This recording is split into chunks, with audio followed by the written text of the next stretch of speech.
ईमानदार विशाल। विशाल ने पेश की ईमानदारी की मिसाल।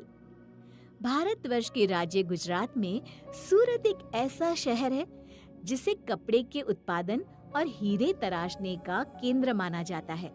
एक दिन हीरे का एक बड़ा व्यापारी श्री मनसुख भाई सवालिया हीरों से भरे कुछ थैलियां लेकर किसी व्यापारी के यहाँ जा रहे थे। अचानक उनके बैग की एक थैली नीचे गिर गई और उन्हें उसका आभास भी नहीं हुआ। कुछ देर बाद विशाल नाम का एक 15 साल का लड़का वहीं से जा रहा था। उसकी नजर उस थैली पर पड़ी और उसने उठा ली। उसने उस थैली के अंदर देखा तो पाया कि उसमें कीमती हीरे भरे हुए हैं। विशाल थैली लेकर अपने घर गया और उसे अपने पिता को दिखाया। उसके पिता एक चौकीदार की नौकरी करते थे। उन्होंने ध्यान से देखा तो उन्हें अंदाजा हो गया कि वे बेशकीमती हीरे हैं। वे गरीब थे लेकिन बहुत ईमानदार थे। विशाल ने अपने पिता से कहा, पप्पा, ये थैली में भरे हुए हीरे मुझे खेल के मैदान के बाहर मिले। मुझे पता नहीं ये किसके हैं। विशाल के पिताजी ने जवाब दिया, बेटा, ये जिसके भी हीरे हैं वो इनके खोने से बहुत दुखी होंगे। ये बहुत बड़ी कीमत के हीरे हैं। हमें पता लगाकर इन्हें इसके मालिक को लौटाना होगा। हाँ पप्पा, आप सही कह रहे हैं। हम इन हीरों को लौटा देंगे। इस तरह पिता और पुत्र दोनों ने मिलकर ये पूर्णतः निश्चय कर लिया कि वे हीरे उसके मालिक को लौटाने हैं।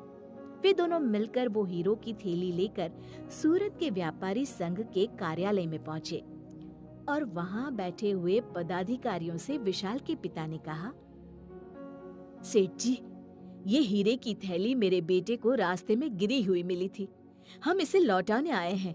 ये थैली जिसकी भी हो, कृपया इन्हें लौटा दीजिए। संघ के लोगों ने जब थैली खोली तो सभी अवाक रह गए। संघ के अध्यक्ष ने कहा, अरे, ये तो बहुत कीमती हीरे हैं। इनकी कीमत 45 लाख रुपए है।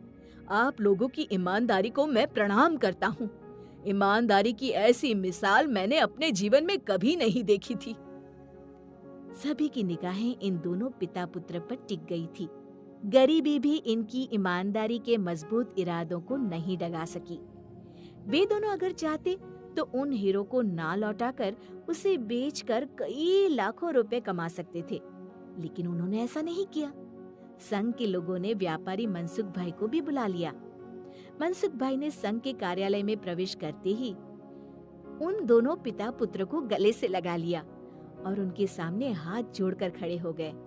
मनसुख भाई ने कहा, मेरे पास शब्द नहीं है जिनसे मैं आपका शुक्रिया अदा करूं। आप लोगों की ईमानदारी को मेरा शत शत नमन है। ऊपर वाले की इस दुनिया में आज भी ईमानदारी जिंदा है। आपने जो किया है वो शायद ही कोई कर सकता है। विशाल के पिता बोले, सेठ जी, ये तो हमारा कर्तव्य है, धर्म है।